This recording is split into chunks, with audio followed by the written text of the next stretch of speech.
welcome back to the video vlog for Ride to Rescue. The week that I'll be doing now will be Istanbul to Sinop. We had a bit of an extended break in Istanbul, which was good. We caught up with John's parents, Linda and Pia. And so after saying goodbye to them, we headed towards Sinop, which is where some of my uncle's extended family are, our relatives. So we headed out of Istanbul by the ferry to Yalova because that was the easiest way. Istanbul is a very busy city, not too good for cyclists on the freeway. So we got a ferry across the Sea of Marmara to Yalova, and then we started our journey that way. It was really good going earlier on, except for a few bike issues that we had. We recently got our bike serviced and they're still not running too well. I broke my chain. A few people had punches from the repair, which wasn't too good, but things are working a lot better now. So the first day was pretty easy, 50 k's into Gold Cook, and that was a really nice place. A few locals took us under their wings, which was really good. At the end of the night though, there was about 40 kids touring around us, so we thought we better leave town pretty much, almost run out of town, because we couldn't find anywhere secure to camp. So ended up riding about 5 kilometres past an army base at about 10:30 in pitch black, which was interesting. But we found somewhere to camp. The next day we headed towards Big Lake, which is really nice, and those couple of days went through pretty much unscathed until about 2 days ago. We had a 90k day going into Kathmandu, and that was, up until that stage, the hardest day that we've had. It was 35 to 40 degrees, straight uphill, gradients of 10% at stages, and that was really hard for us. We pretty much got into Kathmandu and just fell asleep on the grass for a few hours. Woke up at about 5:30. By that stage it cooled down, so we got back on the bike and then knocked off another 20 k's. We pulled into a town, and John walked into the restaurant and just asked for what some guy was having, because not a lot of people spoke English there.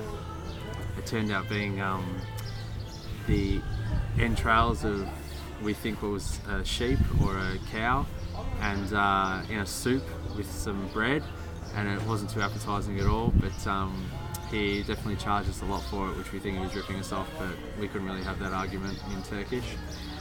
So we got back on our bikes, rode down the road about a kilometre, ended up sleeping at a service station, and pretty much for dinner all we had was ice creams and chips, which was good. The next day, after that really tough day, we decided to cycle about 80-90 kilometres to Turnoff, and that would be our last night before Sinop. The map we had, which we thought was pretty new, must have been a couple of years old, because they've actually built a whole new freeway.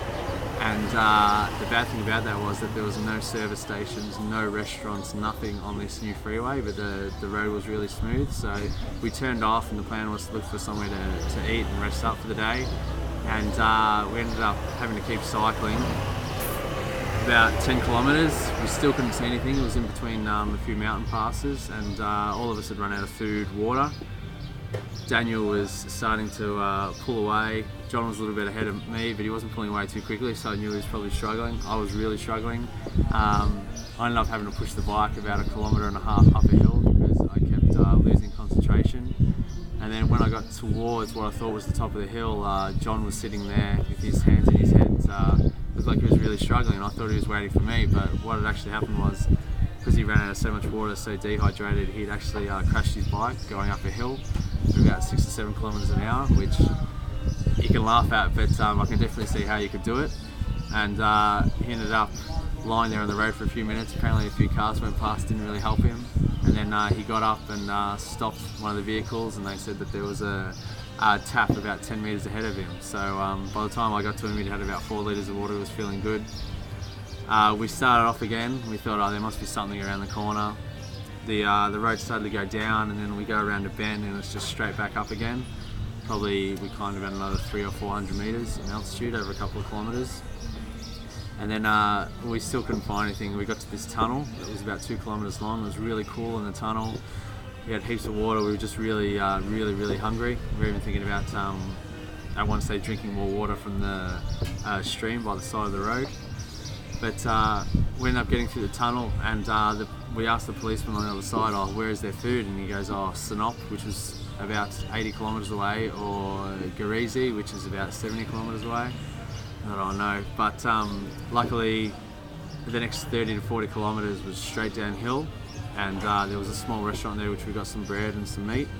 So that 30 or 40 kilometres we did in about an hour. We ended up meeting Daniel again at the bottom of that hill, and by that stage, instead of doing 80 k's a day, we were at about 130, so in a really hot 35-degree day. So we decided that we'd go towards Sinop for the day. We were a day early, that we'd organised to get there, but we thought, oh, 20 kilometres away, it's about 7 o'clock by the time we get there, it should be pretty good. So we got to Sinop, and the plan was to ring the brother-in-law of my uncle, Harry, and ring John's cousin. So it was my uncle's brother-in-law's cousin that we were organising to meet. I had his phone number all set. We got to a petrol station with internet. I ring the number, and straight away I realised Enda doesn't speak English.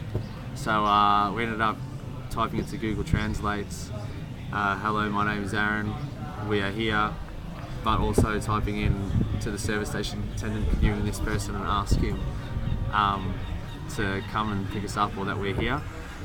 So after a bit of changing the words and everything like that, he understood. He ended up ringing Enda, which I put in as Onda, and it turns out that they actually knew each other, and Enda ended up giving one of them a lift home when he came and picked us up.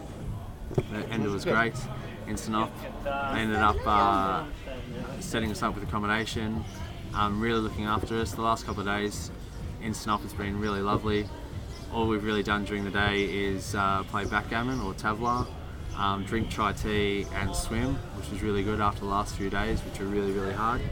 And Enda and his friends have been taking us out, especially Alpay has been really good to us because he's the only one out of the group that speaks English. So his language skills have been getting a fair workout. And now, so today's our last day in Sinop. We'll probably play a bit of backgammon, go for a few swims, and then tomorrow we head towards dodgy, which is the Iran border. It's about 1,000 kilometres away. We've got about 1, maybe 2 rest days in between, but the next week or so is going to be really tough because coming off the coast after about 3 or 4 days, it's just really, really hilly. It's really hot. So we're really looking forward just to getting up to that plateau around dodgy so we don't have to climb too many more mountains. Thanks.